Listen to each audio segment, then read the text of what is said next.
ব্যাপারটা কত দারুণ হতো না যদি আমরা এভাবে ভাবতে পারতাম। মহান ভাষা আন্দোলনের মহান শহীদ দিবসের প্রাক্কালে ২১-এর যারা ভাষা সংগ্রামী, যারা ভাষার জন্য জীবন দিয়েছেন, সালাম, বরকত, রফিক, শফিক, জব্বার সহ নাম না জানা অগণিত যোদ্ধারা যারা প্রাণ দিয়েছেন, তাদের প্রতি তাদের রক্তের প্রতিদানটা দেয়া যেত যদি আমরা সর্বস্তরে বাংলা ভাষার প্রয়োগটা ঠিকভাবে করতে পারতাম। একজনের ফেসবুক স্ট্যাটাস আমরা দেখলাম, তিনি বর্তমান নতুন মাননীয় প্রধানমন্ত্রীকে অনুরোধ করেছেন যে প্রধানমন্ত্রীর অফিসে প্রধানমন্ত্রীর লোগোর উপরে যে আরবিতে লেখা, সেই আরবিতে লেখা লাইনটার পরিবর্তে যদি ওই একই বাক্য বাংলাতে তিনি লিখতে পারতেন এবং সেটা যদি আমরা দেখতে পারতাম যে বাংলায় লেখা এবং সর্বস্তরে বাংলার যে ব্যবহারটা, তাহলে বোধহয় অসাধারণ ব্যাপার হতে পারত। কিন্তু আদৌ সেটা বাংলাদেশের বাস্তবতায়, বাংলাদেশের রাজনৈতিক বাস্তবতায় সম্ভব নয়। কারণ যদি বিএনপি এই উদ্যোগ গ্রহণ করে, তাহলে তাদেরকে একেবারে তীব্রভাবে কটাক্ষ করা হবে, সমালোচনা করা হবে যে ইসলামের অনুভূতিতে সরকার আঘাত দিচ্ছে, এরকম বক্তব্য আসবে।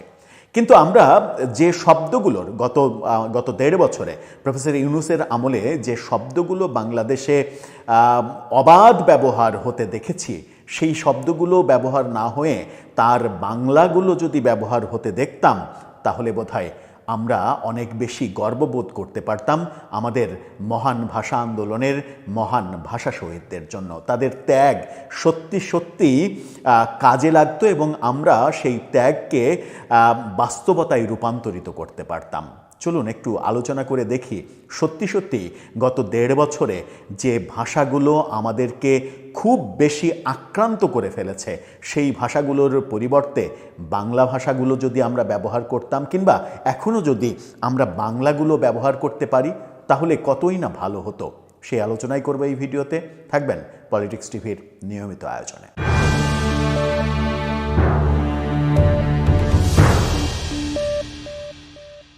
দর্শক, যে ছোট্ট ভিডিওটা অন্য একটা প্রতিষ্ঠানের তৈরি করা ভিডিওটা দেখিয়ে শুরু করেছে আমাদের এই আলোচনা, সেই ভিডিওটার রেফারেন্স দিয়েই কথাটা বলতে চাই এবং তাদের প্রতি কৃতজ্ঞতা জানাই যে তাদের ওই ছোট্ট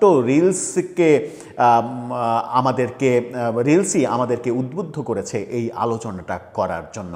অনেকদিন থেকেই ব্যক্তিগতভাবে এই ভাবনাটা ভাবছিলাম যে আমরা শব্দ দূষণের মধ্যে পড়ে গেছি। গত ১.৫ বছরে আমাদেরকে যেভাবে বিভিন্ন শব্দ ঘিরে ফেলেছে, ইনসাফ, ইনকিলাব, আজাদি, মজলুম, জুলুম, এছাড়া জালিম, মুলুক, কওম, নয়া বন্দোবস্ত, এই যে শব্দগুলো আমাদেরকে ঘিরে ধরেছে, জেঁকে বসেছে, সেই শব্দগুলো থেকে যদি আমরা বেরিয়ে এসে বাংলা শব্দ ব্যবহার করতে পারতাম, ২১শে ফেব্রুয়ারির এই প্রাক্কালে দাঁড়িয়ে এই আবেদনকে আমরা রাখতে পারি, কিংবা এই আবেদন আদৌ কি শোনার মতো কেউ আছে এই সমাজে? আমরা যদি ইনকিলাব শব্দটা ব্যবহার না করে বিপ্লব ব্যবহার করতাম, আমরা যদি ইনসাফ শব্দ ব্যবহার না করে তার বাংলা শব্দ ন্যায় এটা ব্যবহার করতাম, যদি আজাদি ব্যবহার না করে স্বাধীনতা, যে ৩০ লক্ষ শহীদের রক্তের বিনিময়ে আমরা স্বাধীনতা পেয়েছি, তাকে আজাদি না বলে আমরা যদি সবাই মিলে স্বাধীনতাই বলতে পারতাম এবং এই নতুন প্রজন্ম আজাদি উচ্চারণ না করে যদি স্বাধীনতা বলতে পারত, যদি মজলুম না বলে নিপীড়িত বলতে পারত, মজলুম শব্দ ব্যবহার না করে যদি আমরা ব্যবহার করতে পারতাম নিপীড়িত, আমরা যদি জুলুম শব্দটা ব্যবহার না করে নিপীড়ন এই শব্দটা ব্যবহার করতে পারতাম, তাহলে কতই না ভালো হতো।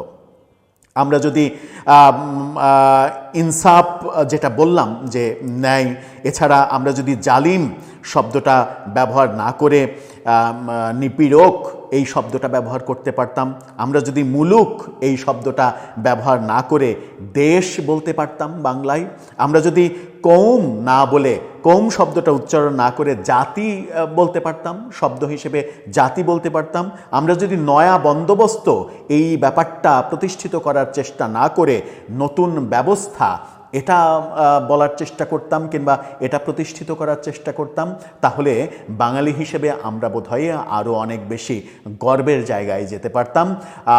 রফিক, শফিক, সালাম, বরকত, জব্বার, তাদের যে রক্ত বাংলা ভাষার জন্য, রক্ত, যে ভাষাটা আমার ভাষা, আমার মায়ের ভাষা, আমার মায়ের ভাষায় আমি কথা বলবো বলে তারা রক্ত দিয়েছিল। এবং পৃথিবীতে আমরাই তো একমাত্র জাতি যে জাতি ভাষার জন্য, নিজের মায়ের ভাষা রক্ষার জন্য রক্ত দিয়েছিল। সেই জাতি কিভাবে আজকে ইনসাফ, ইনকিলাব, আজাদি, মজলুম, জুলুম, জালিম, মুলুক, কওম, নয়া বন্দোবস্ত, এই সকল ভাষার ফাঁদে পড়ে গেলাম। এই ভাষাগুলো আমাদের সমাজে কে পুশ করেছে? কারা আমাদের বাংলাকে ভুলিয়ে দিতে চায়? কারা আমাদেরকে উর্দু ফার্সির মধ্যে নিয়ে যেতে চায়? তারা কারা? তারা কি সত্যিই বাঙালি? তারা কি সত্যিই বাংলাদেশের মানুষ? তারা কি সত্যিই বাংলাদেশের স্বাধীনতাকামী মানুষ? তারা কি সত্যিই মুক্তিযুদ্ধের আদর্শের মানুষ? তারা কি সত্যি 52-র যে ত্যাগ, সেই ত্যাগকে স্বীকার করতে চায়? নাকি তারা মনে করে যে তাদের আদি ইতিহাস বলতে একটাই, সেটা হচ্ছে 47-এর ভারত পাকিস্তান ভাগ, সেটাকেই অবলম্বন করে তারা নতুন কিছু করতে চায় এবং তারা বলতে চায় নয়া বন্দোবস্ত আমরা দিতে চাই।